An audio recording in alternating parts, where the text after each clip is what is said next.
Hola, hola, language amigos. It's Virginia again for this second day of the Spanish Starter program.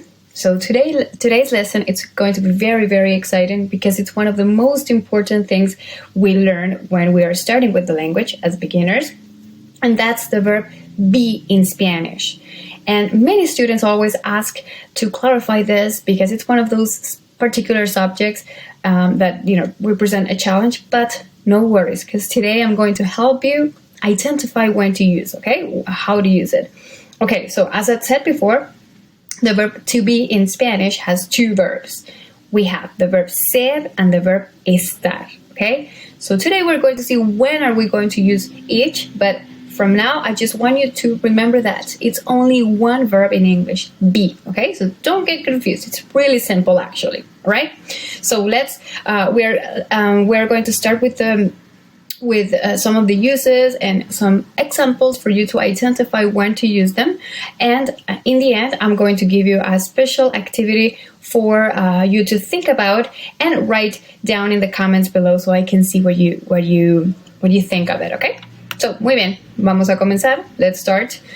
So, why are we starting with this? Because the verb be in English, you use it to describe, right? So here in Spanish as well, we are going to use the verb ser and estar to describe ourselves.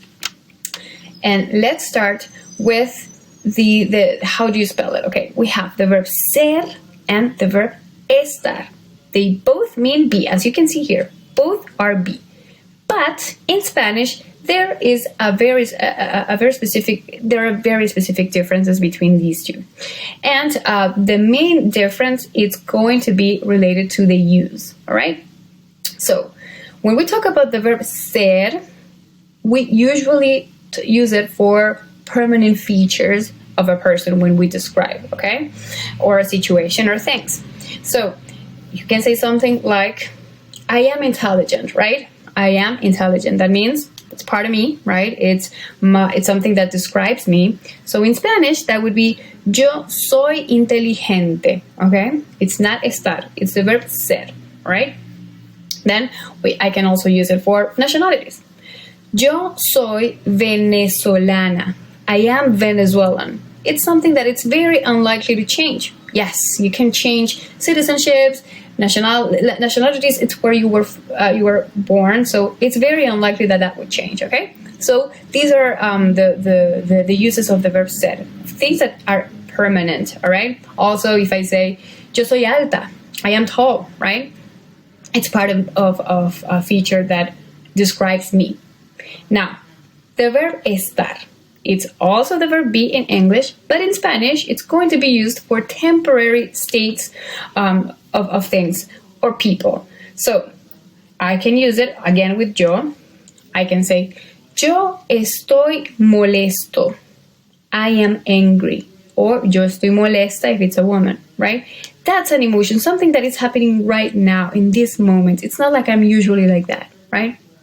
Also, if I say, yo estoy en Argentina. I am in Argentina. I might be today in Argentina, but tomorrow I may be in Mexico or in Colombia or in Japan. Yes? Estoy. So that's why we use the verb estar, okay? For temporary states or when you talk about locations. Muy bien. So let's see it more in detail. The verb ser, we use it to talk about physical permanent characteristics or features, right? Like I said before, yo soy alta, right? I am tall. I am short, soy pequeña o baja. Then, descriptions about personalities. Yo soy inteligente. That can be part of a personality. Yo soy tranquila, right? Like I'm easygoing. O soy tranquilo if it's a man. So that's describing my personality. And if I say, yo soy argentino, I am Argentinian, right? That's a nationality. So we use it for descriptions of origin, nationality, and also occupation. If I say yo soy doctor or yo soy doctora, I'm a doctor, right? So you see, I'm using I am, right? If I talk about yo. So now let's see some of the conjugations so we can learn more, besides yo, which is I, right? We have the pronoun here on the left and the verb conjugation on the right. So I say, yo soy, I am. Here you have on the right side some adjectives so we can use it in context. Yo soy interesante, I am interesting, right? That can be a description of who I am, right? Maybe personality or to describe me. Tú eres interesante as well, right? Él es interesante, he is interesting. Ella es interesante, she is interesting, right? So that's describing him or her. That's he, her, you, yo, tú, right? And we have interesante, amigable, which is friendly, and joven, which means young. You see, these three are things that we use, adjectives we use to describe a person or also a thing, right? You can talk about a book, right? Él es interesante, it is interesting, right? Muy bien. Now, let's use some question here. Since we're talking about nationalities with the verb ser, I can say, ¿de dónde eres? ¿Y tú? ¿De dónde eres? Where are you from? You can say, yo soy argentino, o yo soy argentina, or yo soy estadounidense, I am American or from the United States. You can also say americano or americana. And you see, this is a way to use the nationalities. So if I ask you, ¿y tú? ¿De dónde eres? What can you say? I'll give you some time to think. Very well. Now, if I ask you, ¿y tú qué eres? Talking about profesiones, occupations. ¿Tú qué eres? What are you? You can say, yo soy estudiante, I am a student. Yo soy doctor o doctora, if it's a woman. You can also say, yo soy profesora, me, in my particular case, soy profesora. Or yo soy profesor if it's a man, okay? So all the different occupations, we're always going to use it with the verb ser, right? It's not like today you're a doctor and tomorrow you're, let's say a person, an architect, or it's very difficult for you to change occupations like that. So that's why we usually use it with the verb ser, okay? Muy bien.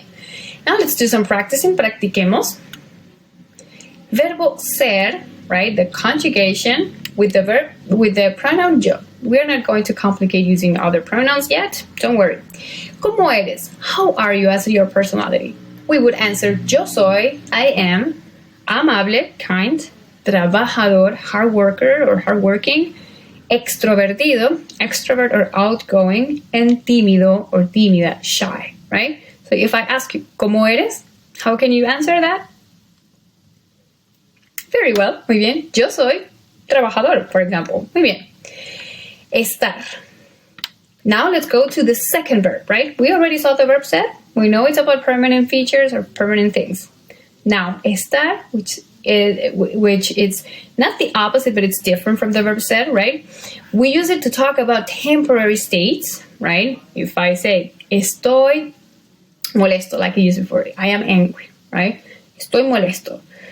That can be an emotion or a state, right? So we can use that adjective, estoy. But also you can say, yo estoy aburrido, right? I am bored. Estoy aburrido, that's a state, right? So you use the verb estar. I am bored. Estoy aburrido. Yo estoy aburrido. Emotions, estoy molesto. Estoy feliz, right? Yo estoy happy. So the different emotions, we can use it with the verb estar, and also with locations. Estoy, for example, yo estoy en Chile. I am in Chile, right? Locations. Muy bien. Now let's see the conjugations. Again, we have it on the right side of this screen. We have the conjugation, and here we have the verb. The pronoun. Yo means I, right? Yo estoy. I am. Tú estás. You are. Él está, he is, and ella está, she is. And let's combine it with these adjectives we have on the right side. We have aburrido, bored, feliz, happy, triste, sad, and en Italia, in Italy, okay? All of them are very valid to use it with the verb estar, okay? Now, let's do some practicing again. Practiquemos. ¿Cómo estás? How are you? You would answer, yo estoy relajado, relaxed, ocupado, busy, nervioso, nervous, or interesado, interested.